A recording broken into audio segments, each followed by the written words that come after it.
Rosatom is a Russian state holding thanks to which the aggressor state occupies a part of the nuclear energy market and actively uses its position to promote Russian-owned interest, the withdrawal of capital, circumvention of sanctions, political leverage. Rosatom is expanding the network of its own nuclear power plants from the Baltic Sea to the Black Sea. Rosatom is currently building 35 power units in 12 countries.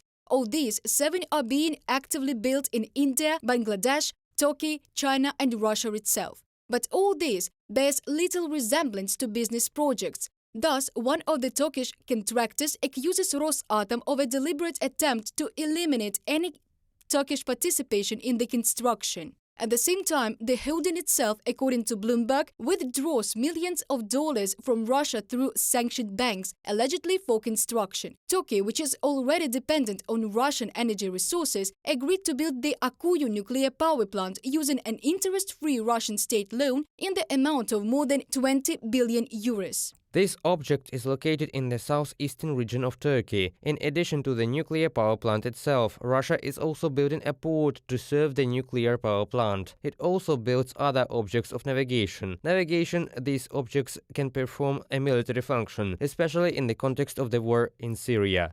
The National Atomic Energy Authority of Hungary has completed the licensing procedure. Rosatom received permission to build the 5th and the 6th Paks-2 power units over the course of a decade. More than 80% of the project will be financed by Russia, of course. Rosatom also negotiated with Egypt on the construction of the El Dabaa nuclear power plant, and all according to the same scheme: build, own, operate.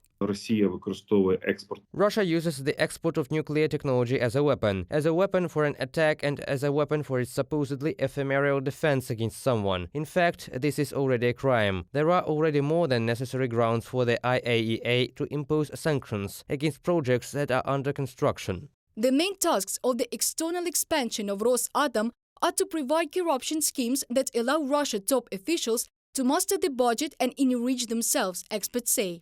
In addition, nuclear power plants can be used for provocations in the Russian-Ukrainian war. Experts do not rule out such a scenario, for example, with the NPP.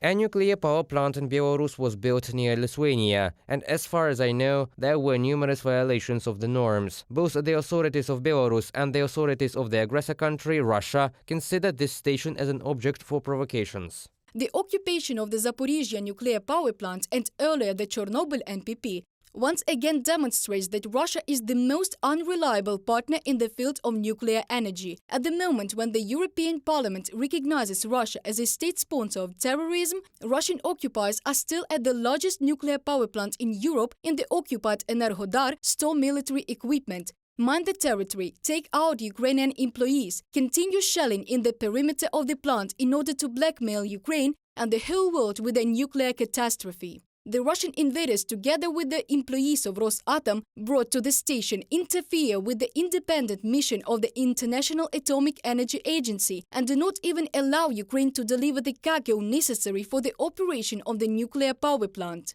Energoatom has delivered a cargo of critical equipment and spare parts to the temporarily occupied Zaporizhzhia nuclear power plant. At the checkpoint in Vasilievka, the occupiers forced the cars to be unloaded and seized for their needs 45 heaters out of 300 that were there. The Russian occupiers do not realize that by their actions they condemn the personnel of the Zaporizhzhia NPP to work in superhuman conditions during the winter period. People working under pressure and in life-threatening conditions are now also freezing. From the statement of the Ukrainian National Nuclear Energy Generating Company Energoatom. In the meantime, the energy blackmail of Ukraine continues and Russia continues to construct nuclear power plants around the world. Sanctions have not even been imposed against Rosatom. Kyiv continues to insist that EU and the G7 and other partners of Ukraine impose restrictions not only against Rosatom but also against companies and institutions affiliated with it. Reported by Dana Kolesnik, Yulia Bezborodko, UATV News.